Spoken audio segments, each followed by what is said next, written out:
Hello everyone, स्वागत है आप सभी का हमारे यूट्यूब चैनल निधि पाठशाला में। आज हम लोग समझेंगे जो पिछले क्लास में हमने समझा था।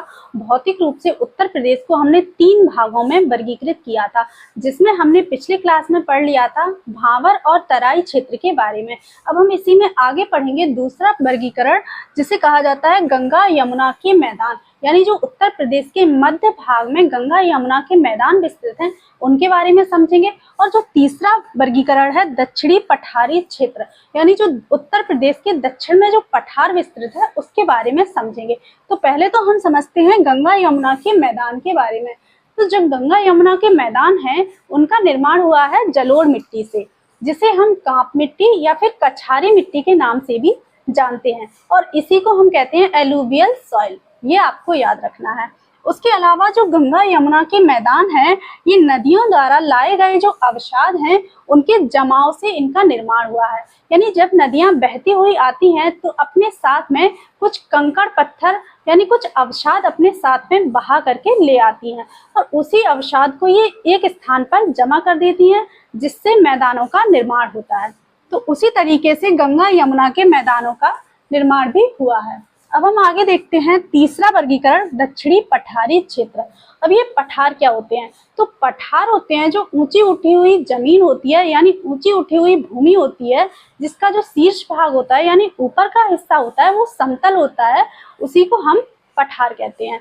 तो जो उत्तर प्रदेश का जो दक्षिणी भाग है वहां पर पठारों का विस्तार है, और जो उत्तर प्रदेश के जो पठार हैं वो मुख्य रूप से चट्टानों से बने हुए हैं, और इनमें भी मुख्य रूप से ग्रेनाइट और नीच चट्टानों से इनका निर्माण हुआ है। अब आगे देखते हैं पठारी क्षेत्र हैं जो ये प्रायद्वीपीय पठार का ही एक भाग है। यानी जो उत्तर प्रदेश का पठारी क्षेत्र है, तो उसको देखा जाए अगर, तो जैसे कि हमने देखा है हमारे भारत में, भारत के दक्षिण में देखें तो मुख्य रूप से प्रायद्वीपीय पठार का विस्तार है। तो उत्तर प्रदेश का भी कुछ दक्षिणी हिस्सा है जो कि प्रायद्वीपीय पठार में ही आता है, तो उन्हीं से इनका निर्माण हुआ है। आगे हम देखें जो पठारी क्षेत्र है, इसमें मुख्य रूप से बुंदेलखंड और बघेलखंड क्षेत्र आते हैं। कि कौन कौन से क्षेत्र? बुंदेलखंड और बघेलखंड क्षेत्र इसी में आते हैं। आगे हम देखें बुंदेलखंड की बात करें तो बुंदेलखंड क्षेत्र है वो 2 राज्यों में विस्तृत है। कौन कौन से राज्य? एक है उत्तर प्रदेश और दूसरा है मध्य प्रदेश।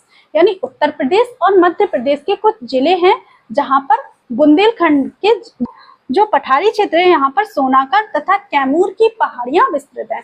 और जो कैमूर और सोनाकर की पहाड़ियां हैं, ये मुख्य रूप से मिर्जापुर और सोनभद्र जिले में विस्तृत हैं।